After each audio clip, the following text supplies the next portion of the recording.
La fête de l'Assomption est célébrée ce 15 août 2026 dans une atmosphère de joie, de ferveur et d'enthousiasme. Considérée comme l'une des grandes solennités du calendrier liturgique catholique, elle commémore l'élévation de la Vierge Marie au ciel, corps et âme au terme de sa vie terrestre. Pour les chrétiens réunis à cette occasion, cette célébration constitue surtout un moment privilégié pour renouveler leur foi et leur confiance en Dieu. Au cœur de la célébration, le message adressé aux fidèles est clair. C'est une grande fête. C'est une fête qui nous rappelle que nous ne sommes pas indignes de Dieu. Dieu peut faire sa demeure chez nous, il nous aime, il a besoin de nous, il veut avoir besoin de nous. Et ça, c'est le grand message de l'Assomption.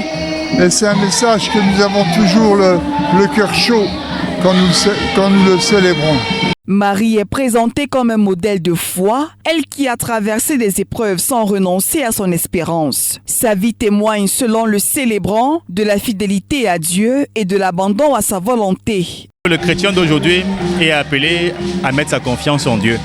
Parce que celui qui met sa confiance en Dieu, jamais n'est abandonné par ce Dieu.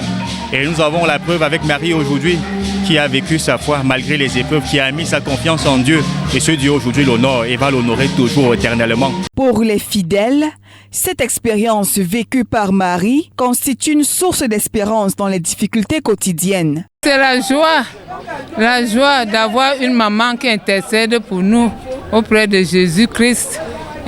Et le prêtre nous disait que la montée de Marie au ciel, c'est l'espérance. La célébration marque également le baptême de plusieurs enfants. Au-delà de la montée de Marie au ciel, le message de cette fête est donc une invitation à vivre dans l'unité et dans l'amour. Dans une ambiance marquée par des chants, des prières et de fortes faveurs, les chrétiens célèbrent ainsi l'Assomption comme une fête de victoire et d'espérance.